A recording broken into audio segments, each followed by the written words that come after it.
Estar contigo, no hay otro lugar que me llene. En la tempestad me das calma, nada detendrá tu fidelidad.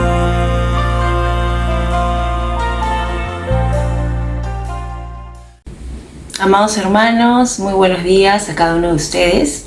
Dios es bueno que nos permite tener un día más para poder conocerlo a través de su palabra. Vamos a continuar con el devocional en el Evangelio de Marcos. Estamos en el capítulo 2. Hoy nos toca leer el devocional que titula El Evangelio de la Gracia y son los versículos del 13 al 22. Así que bueno, antes de eso vamos a encomendar este tiempo en manos de Dios para que su Espíritu Santo sea hablando en nuestros corazones.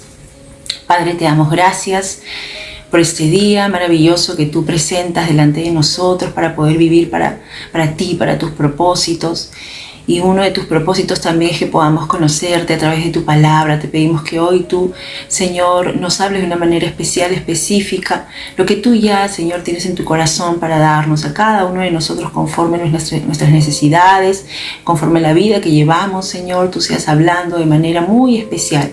Señor, que nuestros oídos espirituales se abran y que tu Espíritu Santo, Señor, pueda, Señor, movernos también a poder hacer los cambios necesarios para que nuestra vida pueda reflejar lo que está escrito en tu verdad. Gracias te damos, Señor, encomendamos este tiempo en el nombre de Jesús. Amén. Muy bien, vamos a leer el capítulo 2, el versículo 13 al 22. En realidad, bueno, vamos a leer primero el versículo 13 al 17, que trata de un evento, ¿no?, que es el llamamiento de Leví, ¿no?, que es Mateo, uno de los discípulos de Jesús. Dice así: después volvió a salir al mar, ¿no? Está hablando de Jesús, volvió a salir al mar, y toda la gente venía a él y les enseñaba. Jesús les enseñaba a toda esa gente que siempre lo seguía, ¿no? Y al pasar vio a Leví, hijo de Alfeo. Leví era Mateo, sentado al banco de los tributos públicos, y le dijo: sígueme. Y levantándose, le siguió, ¿no? En este evento vemos a Mateo. Mateo era publicano, ¿no? Era un recaudador de impuestos. Jesús lo ve y le dice: sígueme para que sea su discípulo, ¿no? Le hace una propuesta. Y él lo sigue, ¿no? Él toma esa decisión en ese momento. Lo que significaba obviamente dejar su vida de alguna manera, ¿no?, para dedicarse a ser guiado por Jesús, a tener como maestro a Jesús. Versículo 15. Aconteció que estando Jesús a la mesa en casa de él, está en casa de Mateo, muchos publicanos y pecadores estaban también a la mesa juntamente con Jesús y sus discípulos. Es decir, en este momento, en la casa de Mateo, había una comida seguramente, ¿no? Y quienes estaban ahí, estaba Jesús, estaban sus discípulos, estaban otros publicanos, seguramente amigos, conocidos de Mateo, y otros a quienes se les llama pecadores. Porque había muchos que le habían seguido, ¿no? Bueno, me imagino que en ese tiempo escuchar hablar de Jesús y escuchar hablar a Jesús, de todas maneras era algo que trascendía, ¿no?, y que llamaba la atención de las personas. Querían escucharlo hablar, ¿no?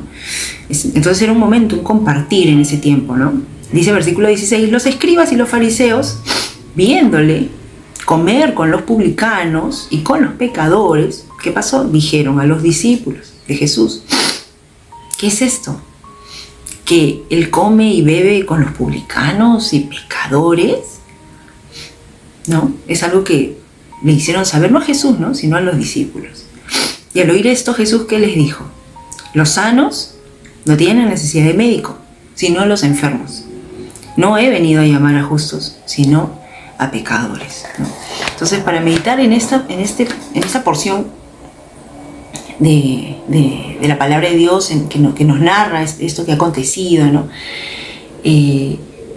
vemos la presencia de Jesús siempre haciendo lo que él había venido a hacer, ¿verdad? Hablar del reino de Dios. Jesús había venido, si bien es cierto, a hacer muchas señales también que, digamos, acompañaban a lo más importante, lo principal, que era él revelarse como el hijo de alguna manera como el hijo de Dios y hablar de Dios, el Padre, que tenía el deseo de reconciliar al mundo consigo mismo a través de Jesús. Quería hablar del reino de Dios, de lo que era el reino de Dios, cuáles eran los principios, ¿no?, de este nuevo tiempo ahora con Jesús.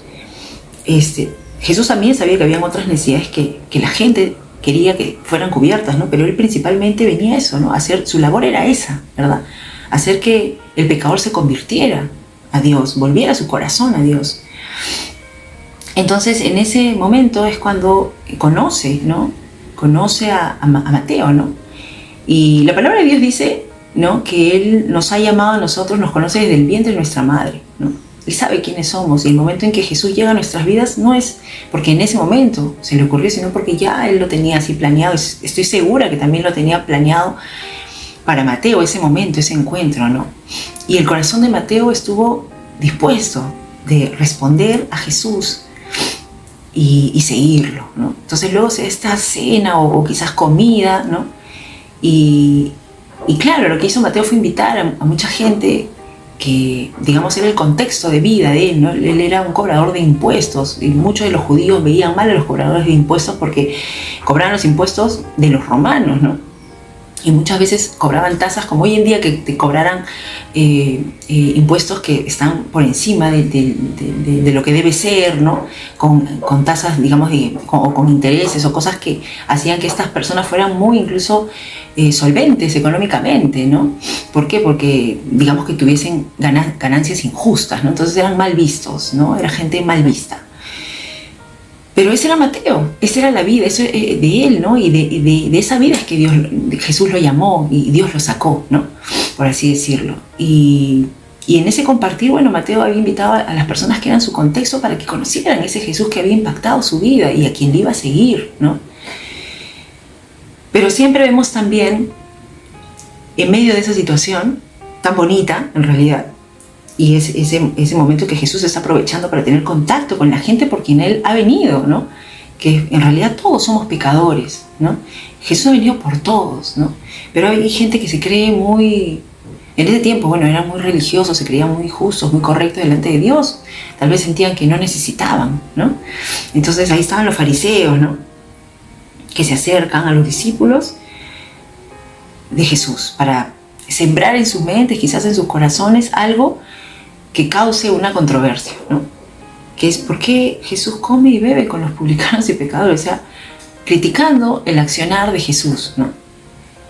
Y Jesús les responde, ¿no? Siempre es movido en su compasión, en su misericordia, en realidad les responde lo que era cierto, ¿no?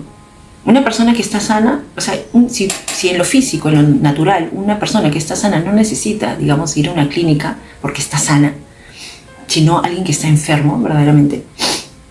No, Él había venido a eso, ¿no?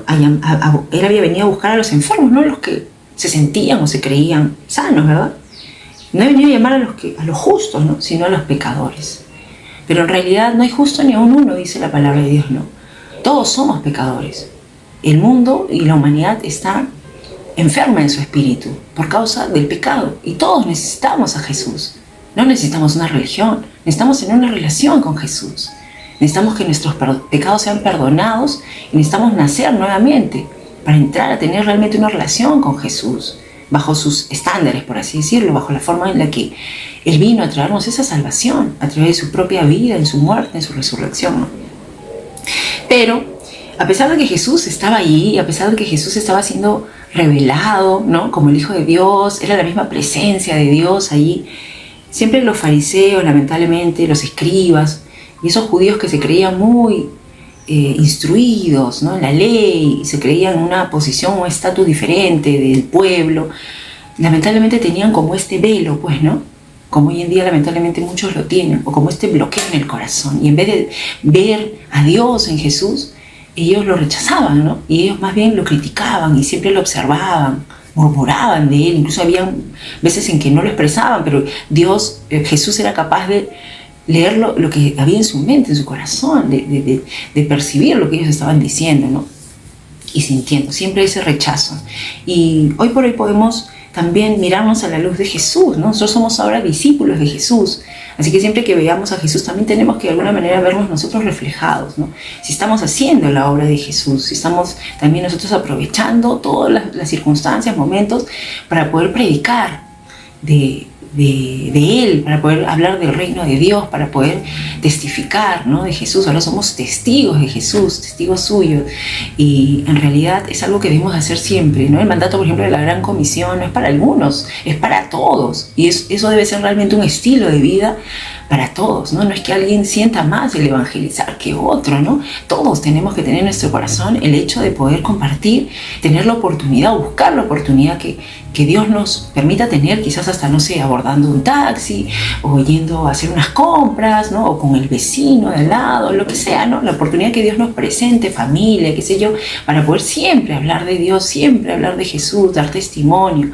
Porque eso es lo que Jesús hacía, siendo el Hijo de Dios. Él aprovechaba todas las oportunidades para que, y no tenía ningún problema con que se, digamos, aglomerara incluso la multitud, porque Él quería enseñarles, no que no quisiera sanarlos, no que no quisiera tocarlos, no, pero Él sobre todas las cosas, si leemos la palabra de Dios, los evangelios, vemos que Él lo que quería era hablarles, enseñarles, porque sabía que la necesidad más grande que tiene el hombre está dentro de Él, es en su espíritu, es en su esencia, que lamentablemente el pecado ha corrompido.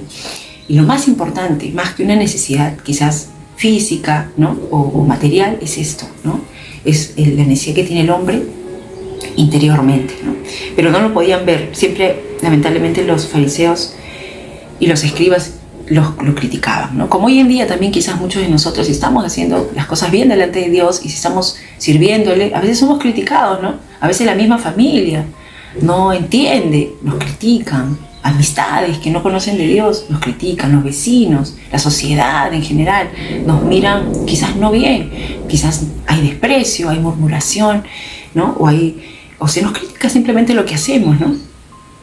Pero tenemos que contestar como Jesús, ¿no? Nuestras razones son las razones de Jesús.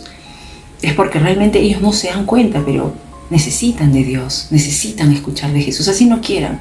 Sigamos sembrando la semilla, porque en su tiempo va a dar fruto. Eso va a ser así. No nos cansemos, ¿no? Porque Jesús nunca se cansó. Hasta la cruz Él nunca se cansó, ¿no? Entonces tenemos que continuar. Así lluevan las críticas, no importa, no interesa, ¿no? Tenemos que sacudirnos de eso y continuar. Ahora vamos a leer los versículos del 18 al 22, este otro evento. Dice la pregunta sobre el ayuno. Ahora resulta, dice, que en el versículo 18 los discípulos de Juan y los de los fariseos ayunaban y vinieron, ¿no? Y le dijeron a Jesús: ¿por qué los discípulos de Juan y los de los fariseos ayunan y tus discípulos no ayunan? Jesús les dijo: ¿acaso pueden los que están de bodas ayunar mientras está con ellos el esposo? Entre tanto que tienen consigo al esposo, no pueden ayunar. Pero vendrán días cuando el esposo les será quitado y entonces en aquellos días ayunarán, ¿no? Se refería a sí mismo, obviamente, ¿no? Versículo 21. Nadie pone remiendo de paño nuevo en vestido viejo. De otra manera, el mismo remiendo nuevo tira de lo viejo y se hace peor la rotura, ¿no? O sea, cada cosa tiene su lugar, ¿no? Lo viejo con lo viejo, lo nuevo con lo nuevo. Y nadie echa vino nuevo en odres viejos, igual, ¿no? De otra manera, el vino nuevo rompe los odres y el vino se derrama y los odres se pierden, pero el vino nuevo en odres nuevos se ha de echar, ¿no? Definitivamente este era un tiempo nuevo, era el tiempo de Jesús, el tiempo de la gracia. Ya el reino de los cielos se había acercado, Dios ya estaba en Jesús cumpliendo su promesa de salvación, ya había enviado al Mesías. Este era un nuevo tiempo, pero esto había que entenderlo y había que aceptarlo, ¿no?, por medio de la fe. Pero lamentablemente, nuevamente, los fariseos no tienen el corazón dispuesto, está cerrado, como hoy en día lamentablemente mucha gente está con el corazón cerrado, como les decía, con un velo, ¿no? No quieren ver, viendo no quieren ver, escuchando, no sé, no quieren escuchar, no quieren creer, no quieren atender sobre aquello que es lo más importante, que es Jesús y que es la vida que Jesús les quiere dar, el cambio que quiere operar en la vida de cada uno de nosotros, ¿no? Los discípulos de Juan y discípulos de los fariseos, dice, ayunaban. El ayuno es una práctica de hace muchos años atrás y que aún hoy en día practicamos mucho por el deseo de buscar más intensamente, más profundamente, quizás tener un tiempo más íntimo con Dios, dejar a un lado quizás la necesidad natural o física del alimento para concentrarnos en lo espiritual, ¿verdad?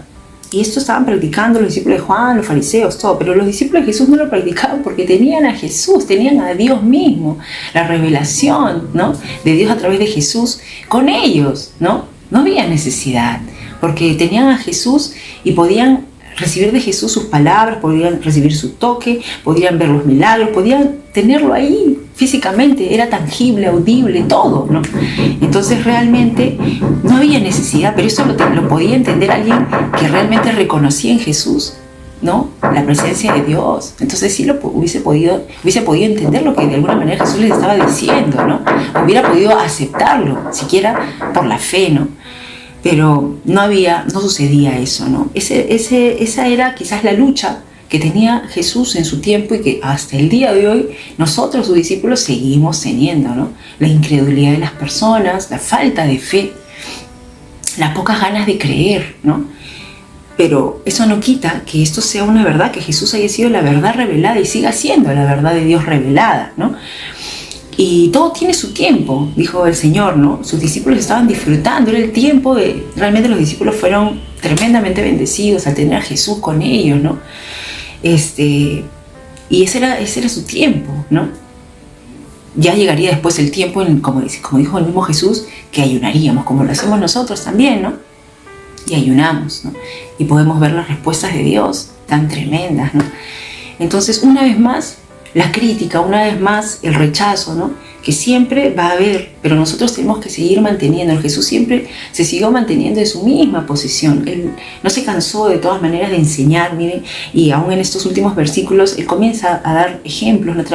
Habla de las bodas, habla del vino, habla de una ropa quizás que está vieja, ¿cómo la vas a, no?, le vas a poner algo nuevo a lo viejo, ¿no? O sea, de todas maneras se daba el tiempo de poder seguir enseñando y de seguir hablando para que las personas que venían con esa necesidad de quizás querer saber, ¿no? Quizás ni siquiera de repente sus intenciones eran tan buenas, pero igual Jesús quería sembrar esa semilla, ¿no? Y ese debe ser el sentir en nosotros siempre. No debemos dejar de sembrar la semilla de la palabra de Dios, porque en su tiempo va a dar ese fruto a pesar del rechazo, la incredulidad. Tenemos que seguir, porque las personas necesitan de Dios. El ser humano necesita de Dios. Vemos cómo está el mundo hoy en día y definitivamente hay mucha necesidad de Dios, de su palabra, y nosotros somos los que debemos dar ese ejemplo, ¿no? Y debemos vivir una vida consagrada a Dios para que entonces Dios pueda obrar, ¿no? Porque Dios es el mismo de ayer, hoy y siempre. Él igual quiere sanar, Él igual quiere hacer, como leíamos ayer, ¿no?, como sanó este paralítico, porque Dios quiere sanar, Dios es el mismo, Él sana, Él restaura, ¿verdad? Él habla, Él provee, ¿verdad? Él sigue obrando señales, milagros, Él sigue hasta el día de hoy, hasta la actualidad, y cada uno de nosotros somos testigos de eso, ¿no? Tenemos tanto que podríamos contar de lo que ha hecho Dios y lo que sigue haciendo. Entonces realmente tenemos que seguir perseverando, tenemos que seguir a pesar de que muchas veces vamos a luchar con muchas cosas, ¿no?, con muchas situaciones como Jesús lo hizo, pero tenemos que tener esa disposición de continuar haciendo su obra. Amén. Entonces, bueno, vamos a orar para darle gracias a Dios por este tiempo. Te damos gracias, Señor amado, por esa palabra tan preciosa en la que en realidad nos deleitaríamos de seguir meditando y que podamos seguir haciéndolo durante este día, Señor, porque tú siempre tienes más cosas que hablarnos. Padre, nosotros de verdad nos gozamos en recordar a través de estos pasajes, Señor, la vida de Jesús, el ejemplo de Jesús nos motiva muchísimo, saber cómo Él se acercaba a las personas, cómo Él veía la necesidad en su corazón. Él no veía lo externo, Señor, sino veía el corazón, como hasta el día de hoy. Que nosotros podamos ser movidos siempre a misericordia, seguir haciendo tu obra, Señor, saber que las personas necesitan de ti, pero también saber que nosotros necesitamos de ti, buscarte cada día para poder seguir llenándonos de ti y poder así dar a otros, Señor. Te damos gracias en el nombre de Jesús. Amén. Amén. Y que Dios me los bendiga mucho, hermanos. Será hasta una próxima oportunidad. Estar contigo, no hay